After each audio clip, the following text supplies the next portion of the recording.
A paz do Senhor Jesus para todos, bom dia, né? Nessa manhã de domingo, nós estamos aqui juntos para nós passarmos nesse momento aqui, esses minutos, em mais uma aula da Escola Dominical, segunda aula, dia 12 de abril de 2020, a sublimidade das bênçãos espirituais em Cristo. Os irmãos ainda estão sem suas revistas, mas nós, logo que nos encontrarmos novamente, teremos as revistas ou as apostilas, como eu já avisei previamente, para nós todos acompanharmos as lições. Mas hoje eu vou fazer a introdução do culto, como nós fazemos na nossa igreja, convidando você para ir na sua casa, pegar a sua Bíblia, porque nós vamos, nesse momento, orar ao Senhor para darmos início a esse culto. Senhor nosso Deus, nós te agradecemos por essa manhã, te agradecemos, ó Deus, por estarmos, ó Deus, nesse momento, tirando, ó Deus, esses instantes para estudarmos a Tua Palavra, Senhor, que o Senhor venha abençoar nossas vidas e falar aos nossos corações, em nome do Senhor Jesus. Amém. Eu convido você para abrir a sua harpa no hino de número 258 para nós louvarmos ao Senhor. Um Salvador meigo é Cristo Jesus.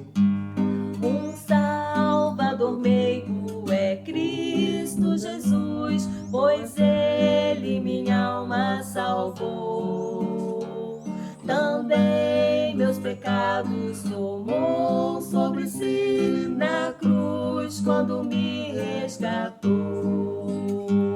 Na rocha eterna firmada estou eu e tenho a salvação. Me esconde Jesus Cristo no manto seu, velando-me com sua mão, velando-me com sua mão. As bênçãos do céu desfrutando eu estou em Cristo, o Filho de Deus.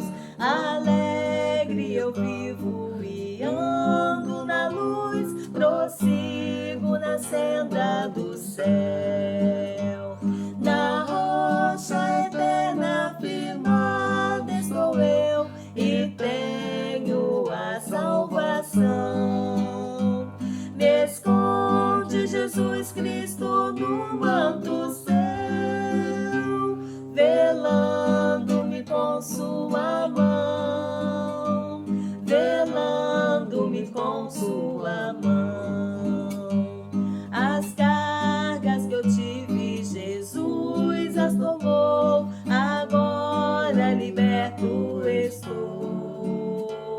A graça me basta que Cristo me deu, assim para o céu presto eu vou.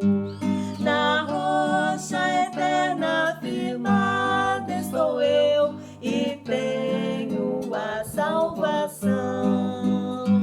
Me esconde Jesus Cristo no manto seu, velando-me com sua mão, velando-me com sua mão. Findando a vida, então eu verei com anjos e santos no céu. Em hinos de glória eu entoarei aquele que por mim morreu. Na rocha eterna firmada estou eu e tenho a salvação. Me esconde Jesus Cristo no manto seu, velando-me com sua mão, velando-me com sua mão. Amém? A nossa leitura bíblica encontra-se em Efésios, capítulo 1, versículos 3 e 4 e do 9 ao 14. Nosso texto áureo diz assim: Bendito o Deus e Pai de nosso Senhor Jesus Cristo, o qual nos abençoou em todas as bênçãos espirituais nos lugares celestiais em Cristo. Efésios 1:3. A verdade prática está dizendo assim: Deus nos elegeu em Cristo antes da fundação do mundo, para que desfrutássemos as bênçãos espirituais. Então você pode abrir sua Bíblia aí para nós fazermos a leitura bíblica em classe. Efésios 1, a partir do 3, diz assim: Bendito Deus e Pai de nosso Senhor Jesus Cristo, o qual nos abençoou com todas as bênçãos espirituais nos lugares celestiais em Cristo, como também nos elegeu nele antes da fundação do mundo, para que fôssemos santos e irrepreensíveis diante dele em amor, descobrindo-nos o mistério da sua vontade, segundo o seu beneplácito, que propusera em si mesmo, de tornar a congregar em Cristo todas as coisas na dispensação da plenitude dos tempos, tanto os que estão nos céus como os que estão na terra. Versículo 11. Nele digo, em quem também fomos feitos herança, havendo sido predestinados conforme o propósito daquele que faz todas as coisas, segundo o conselho da sua vontade. O 12. Com o fim de sermos para louvor da sua glória, nós, os que primeiro esperamos em Cristo. 13. Em quem também vós estáis depois que ouvistes a palavra da verdade, o evangelho da vossa salvação, e tendo nele também crido, fostes selados com o Espírito Santo da promessa, o qual é o penhor da nossa herança, para a redenção da possessão de Deus, para louvor da sua glória. Então essa é a nossa introdução da nossa leitura bíblica em classe. E nós já entraremos agora no início da aula. Nós estaremos falando nessa manhã sobre a sublimidade das bênçãos espirituais em Cristo. A nossa introdução começa dizendo assim: nesta lição, vamos abordar a grandeza e excelência e a perfeição do projeto divino para conceder bênçãos espirituais aos seus escolhidos. Desde a eternidade, aprove a Deus executar um plano de restauração e reconciliação com a humanidade caída.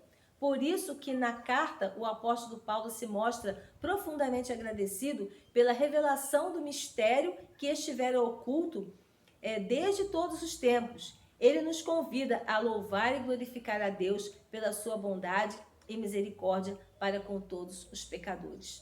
Então Deus, desde o início, já tem o seu projeto para a salvação do homem. No primeiro ponto aqui, a nova posição em Cristo está falando sobre a doxologia, que é um resumo do seguinte: nós estávamos perdidos.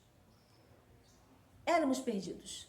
Mas agora, com o privilégio de sermos salvos, nós adoramos ao Senhor. Nos curvamos em reverência à sua santidade. Aqui diz que, após expor os versículos na abertura da epístola, o apóstolo Paulo apresenta uma sequência de texto que se caracteriza pela verdadeira adoração e bondade divina a Deus. Quando nós éramos pecadores, nós não conhecíamos o nosso Deus, não como deveríamos conhecer. E agora que nós conhecemos, nós o adoramos em espírito e em verdade. Porque só quem conhece Deus, só quem tem experiência com Deus, só quem se aproxima de Deus, que sabe quem Ele é e sabe o tamanho da sua bondade, que pode adorá-lo em espírito e verdade. Porque agora nós reconhecemos que nós temos a nossa alma, que ela é eterna, e nós precisamos desse Deus, nós precisamos desse projeto que Deus colocou na nossa vida, que é apresentar Jesus Cristo para todos nós, para que nós pudéssemos ter intimidade com Ele, receber Jesus, receber a salvação e ter uma nova visão de tudo, certo? Visão do que é a eternidade, do que são as bênçãos celestiais, as quais nós vamos falar um pouco delas nessa manhã. As bênçãos espirituais, elas se dividem assim. Primeiro vamos entender bênçãos espirituais e bênçãos materiais. Quais são as bênçãos materiais? Vamos começar por elas. As bênçãos materiais são a nossa saúde, o emprego, a casa, o carro, enfim, são todas as coisas palpáveis que agradam aos nossos olhos e satisfazem os nossos desejos também, certo? Todos isso, comer bem, beber bem, poder sair, viajar, ter os nossos luxos, as nossas vontades satisfeitas, tudo que nós conseguimos conquistar, honestamente trabalhando, certo? Então, isso são os bens materiais que nós temos na vida. Mas eu gostaria que nós fixássemos mais sobre os bens celestiais. os bens espirituais, que são a eleição. Nós somos eleitos por Deus. Ele chamou-nos de filhos, não somos mais criaturas de Deus, nós somos filhos de Deus. Somos irmãos de Jesus. Jesus, filho de Deus, eu sou irmã de Jesus porque ele me elegeu, ele me escolheu para ser irmã de Jesus. E sou herdeira com Cristo. E temos o selo do Espírito Santo sobre as nossas vidas. O que é esse selo? O selo é a garantia da promessa de vida eterna, que nos remiu pelo sangue de Jesus. Então, eu aceitei a Jesus. No momento da minha conversão, eu recebi o Espírito Santo de Deus. Então, eu recebi esse selo da garantia da minha salvação.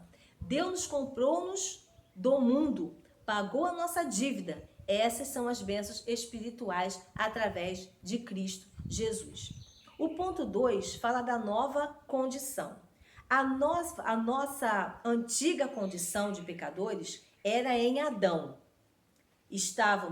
Éramos escravizados pelo pecado. E qual é a nossa nova condição? A nossa nova condição é que somos salvos por Jesus, desfrutando de todos os benefícios da redenção. Eu sempre digo isso, que nós já começamos a participar dos benefícios da redenção aqui na Terra. É claro que o nosso foco principal é caminharmos com Jesus a nossa vida toda até chegarmos na eternidade. Mas, até chegarmos lá, temos um longo percurso. Nós não sabemos quando vamos morrer, de que vamos morrer, não sabemos, nem a hora, com quantos anos vamos ter, mas até chegarmos a essa partida desse mundo para alcançarmos as bênçãos celestiais e estarmos com Jesus do outro lado, nós temos uma grande trajetória. E é nisso que eu vou me focando até chegar lá. Então, essa é a minha nova condição. Eu sou salvo em Cristo Jesus, eu recebi o selo da salvação, porque eu recebi o Espírito Santo, da promessa na minha vida, e eu preciso me preparar e me preparando todos os dias até chegar naquele grande dia onde eu me encontrarei face a face com o Senhor Jesus. O tópico segundo, que é uma nova vida cristocêntrica neste mundo. Nós vamos continuar falando sobre isso. A revelação do mistério. A frase "descobrindo-nos o mistério da sua vontade" sinaliza a revelação da verdade que está oculta aos santos de Deus. Essa verdade diz respeito aos decretos eternos que Deus planejara por sua soberana vontade, com o propósito de salvar os pecadores. Essa vontade divina é revelada segundo o seu beneplácito, isto é, de acordo com o que lhe agrada fazer por amor e misericórdia. Sua vontade foi executada conforme o seu desígnio por intermédio de Cristo, para que o Filho em tudo vivesse em preeminência. A revelação do mistério. O mistério da vontade de Deus foi revelado em bondade e amor. Eu queria que você participasse da aula nesse momento, aí na sua casa. Pega a sua Bíblia e abra no livro de Romanos, capítulo 9. Olha que coisa linda que está escrito aqui. Olha que versículos mais lindos. Capítulo 9, versículos 14, 15 e 16. Leia comigo aí. Que diremos, pois? Que há injustiça da parte de Deus? De maneira nenhuma. Pois diz a Moisés: compadecer-me-ei de quem me compadecer, e terei misericórdia de quem eu tiver misericórdia. Assim, pois, isto não depende do que quer, nem do que corre, mas de Deus que se compadece.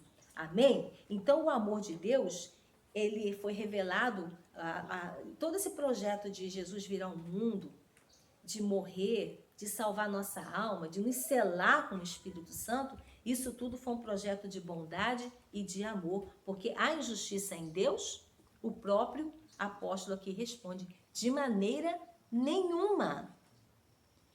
Compadecer-me-ei de quem me compadecer, e terei misericórdia de quem eu tiver misericórdia, porque isso não depende do que quer nem do que corre, mas de Deus que se compadece. Então tudo foi feito através da bondade de Deus. Amém? Ainda no outro ponto, vamos entender um pouquinho o que é a plenitude dos tempos. Na Bíblia, tudo converge para Cristo. A Bíblia, ela é cristocêntrica, porque tudo é por Ele, para Ele e dele. Tudo provém de Jesus Cristo. Ele está na Bíblia, ele é o centro da Bíblia, ele é o centro de tudo. Tudo foi criado para ele. Nós precisamos entender isso. Mas haverá um dia, que é a plenitude dos tempos, quando Jesus irá reger todas as coisas.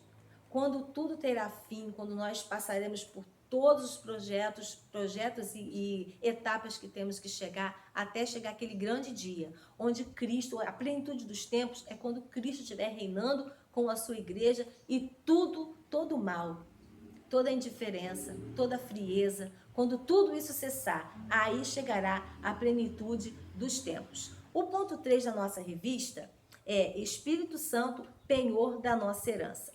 Então, como eu já falei anteriormente, o ponto 1 fala sobre o selo. O selo acontece no momento da conversão.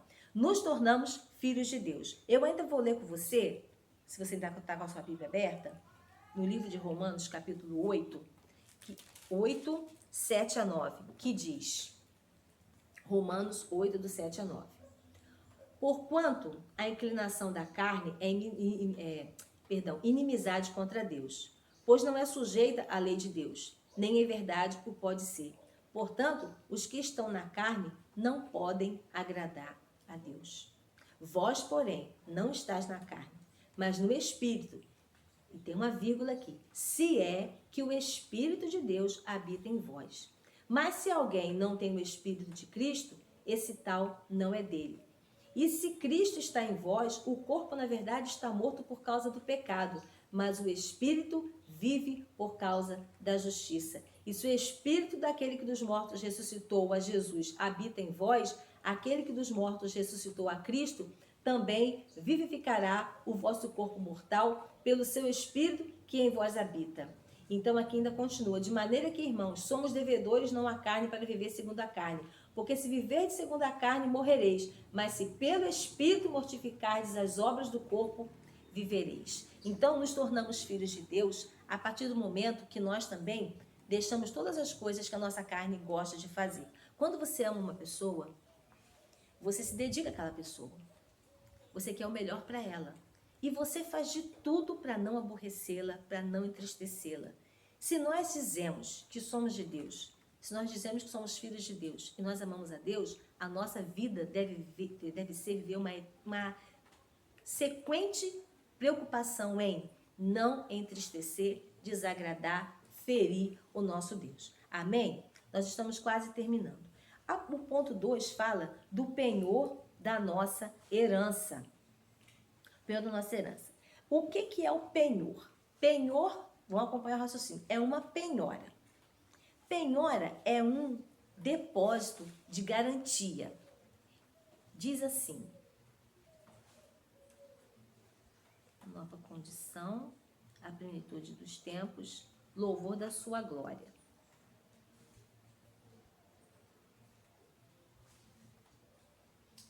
Então, quem tem o Espírito Santo tem a salvação garantida ou a primeira parcela. Quando o penhor da nossa herança, o depósito já foi feito. Quando você aceita Jesus, você está com a sua salvação pré-garantida. Porque se eu disser que ela está garantida totalmente, eu vou estar dizendo que você, uma vez salvo, será salvo para sempre. Que você pode fazer o que você quiser da sua vida, você pode partir por outros caminhos, que você vai ter a sua salvação garantida. E não é bem assim. Você tem a salvação, você tem o selo, você tem o penhor, mas você precisa caminhar nos caminhos do Senhor. Porque a palavra de Deus diz também que se perseverardes até o fim, sereis salvos. É preciso que você seja fiel até o fim, porque Deus vai te dar a coroa da justiça, a coroa da vida. Então, eu tenho tudo isso, mas eu preciso perseverar até o fim. Eu preciso guardar a minha salvação como um tesouro escondido. Guardá-la com todo o meu coração para esperar até aquele dia. Amém? Ela está pré-garantida. Então, você tem ela para poder lutar por ela, preservá-la até o fim daquele dia. E continuando aqui, louvor da sua glória. O apóstolo enfatiza que as bênçãos são destinadas aos crentes, judeus e gentios. A igreja, Paulo muda do pronome nós, ele e os judeus, para também vós, os gentios, indicando que em Cristo os crentes de ambos os povos são herdeiros da promessa. Ele ratifica igualmente que o propósito da eleição não é outro senão louvar e glorificar a Deus. Isso assinala não somente adorá-lo com palavras e ações, mas também levar outros a fazer o mesmo. Por conseguinte, tudo que somos, fazemos ou possuímos vem de Deus, pois começa a sua vontade e culmina na sua glória. Amém? Louvado seja o nome do Senhor.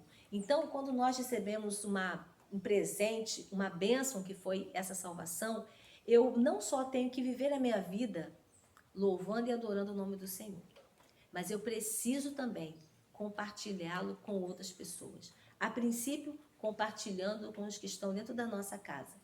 Quando eu tinha 12 anos de idade, eu aceitei Jesus e eu comecei trabalhando na minha mãe e no meu pai, na minha irmã, levando minha irmãzinha para a igreja comigo. E depois sempre tinha programações e festas na igreja e eu amava aquele ambiente. Então, eu chamava a minha mãe para poder participar. Até que um dia, todos nós aceitamos a Jesus e depois eu, minha mãe e minha irmã trabalhando para passar essa mensagem para o meu pai, para que também meu pai viesse a conhecer Jesus como nós conhecíamos. E também os nossos outros familiares, sempre fazendo assim. E amigos, e sempre que temos oportunidade de falar de Jesus para aquelas pessoas que nós amamos. Hoje em dia nós temos o aparelho celular, nós temos as redes sociais, nós temos o Facebook, nós temos a internet, nós temos o WhatsApp e nós podemos, através desse canal também, como estamos usando esse canal agora para lecionar, para adorar nesse momento de quarentena que estamos vivendo, de isolamento social, está sendo uma grande arma também para nós evangelizarmos. E sempre colocar um versículo, uma mensagem, para poder levar as pessoas a conhecerem a Jesus e saber que Ele é o caminho, a verdade e a vida. E estou chegando já ao final da nossa lição, que diz assim: nessa porção da epístola aos Efésios, o plano divino revelado resulta na reconciliação do ser humano com Deus por meio de Cristo e da restauração de todas as coisas visíveis e invisíveis. Ambos os propósitos devem redundar em louvor e glória de Deus, do Deus eterno. Na plenitude dos tempos, todo o desígnio divino estará completamente executado. Então, a nossa vida, em resumo de tudo, é um ensaio, é uma preparação para chegarmos lá do outro lado. E é muito necessário nesses tempos nós fazermos uma autoanálise da nossa vida e nós estarmos cada vez mais perto do nosso Deus. Como eu já disse, nós não sabemos quando nós vamos partir, mas como nós não sabemos quando, não importa, nem como. O que importa é para onde eu vou estar. Então, que nós passemos também a anunciar, mesmo nas nossas casas, mesmo isolados dentro de casa, mas temos como sair de dentro de casa através das redes sociais, proclamando esse evangelho. Muitos estão brigando por causa de política, muitos estão criticando as pessoas, estão até se desentendendo com ideologias diferentes umas das outras, mas o foco principal não é esse. O foco principal é nós usarmos essas ferramentas que nós temos para anunciar Jesus e levar palavras de conforto àquelas pessoas que estão tão desesperadas. Como que tem pessoas desesperadas? Como que tem pessoas que já estão ficando paranoicas com limpeza? Como tem pessoas que estão ficando desesperadas porque têm medo de sair à rua? Isso tudo é uma insegurança muito grande, mas que nós possamos aproveitar esse momento para passar mensagens positivas, de ânimo, de renovo para essas pessoas e dizer, não se preocuparem, não ficarem desesperadas, porque há um Deus no céu que a letra do papel não pode descrever, que tem um amor imenso, gigantesco por todos nós e está fazendo tudo porque todas as coisas cooperam para o bem daqueles que amam a Deus. Amém? Que Deus abençoe a cada um de vocês, tenham um domingo abençoado e até a próxima aula, se Deus quiser.